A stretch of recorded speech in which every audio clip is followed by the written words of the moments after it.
এইবার ভয়াবহ ভাবে ভারতের বিএসএফ কে গুলি করে মারল বিজিবি। ভয়াবহ যুদ্ধ শুরু হতে চলেছে বাংলাদেশ ইন্ডিয়ার মধ্যে। তো কি ঘটতে যাচ্ছে বাংলাদেশ এবং ইন্ডিয়ার মধ্যে, এবং কেনই বা শেখ হাসিনা পতনের পর বাংলাদেশের বিরুদ্ধে আদা জল খেয়ে লেগেছে ভারত প্রশাসন? বিস্তারিত থাকছে পুরো ভিডিওতে। বিস্তারিত জানতে ভিডিওটিতে একটি লাইক দিয়ে ততক্ষণ পর্যন্ত আমাদের সাথে থাকুন। জুলাই এবং আগস্ট শেখ হাসিনা সরকারের পতনের পর থেকে বাংলাদেশ ভারত সীমান্তে বেশ সতর্ক দুই দেশের সীমান্তরক্ষী বাহিনী। একটুতেই দুই পক্ষ লেগে যাচ্ছে ঠোকাঠুকি। এতে সীমান্তে বাড়ছে উত্তেজনা। ভারতের সঙ্গে সীমান্তে উত্তেজনা বাড়ছে। সীমান্তে সতর্ক অবস্থানে উভয় দেশের শান্তিরক্ষা বাহিনী। বিভিন্ন স্থানে কাঁটাতারের বেড়া দেওয়ার চেষ্টা করছে ভারত। গত 5 আগস্টের পর সীমান্তে বাংলাদেশি হত্যাকাণ্ড কমেছে। ভারতের দখল থেকে কোদলা নদীর 5 কিলোমিটার উদ্ধার করল বিজিবি। জুলাই আগস্ট গণ অভ্যুত্থানে শেখ হাসিনা সরকারের পতনের পর থেকে বাংলাদেশ ভারত সীমান্তে বেশ সতর্ক দুই দেশের সীমান্ত রক্ষী বাহিনী। দুই দেশের সীমান্ত পরিস্থিতি নিয়ে ঢাকা বিশ্ববিদ্যালয়ের আন্তর্জাতিক সম্পর্ক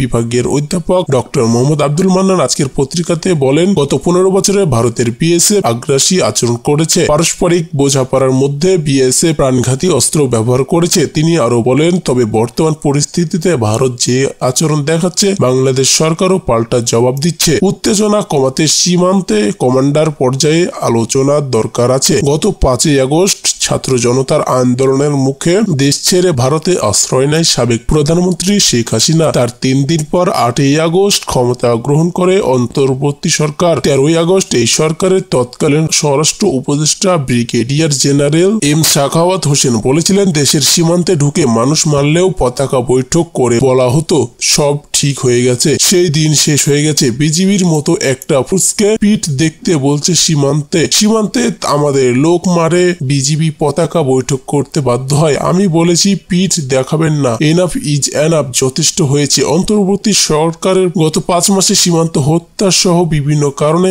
নজরদারি বাড়িয়েছে দুই দেশের সীমান্ত রক্ষী বাহিনী। সীমান্তে বিভিন্ন ঘটনায় পাল্টাপাল্টি প্রতিক্রিয়াও জানিয়েছে দুই দেশের সরকার। এতে দুই দেশের সীমান্ত নিয়ে আগের যে কোনো সময়ের তুলনায় উত্তেজনা বাড়ছে। শেখ হাসিনা সরকার পতনের পর ভারত সীমান্ত ব্যবস্থাপনায় কাঁটাতারের বেড়া স্থাপন, নজরদারির জন্য 2 বৈদ্যুতিক যন্ত্র ও অত্যাধুনিক ক্যামেরা লাগাচ্ছে, যেখানে নদী বা অন্য কোনো কারণে কাঁটাতারের বেড়া দেওয়ার সুযোগ নেই।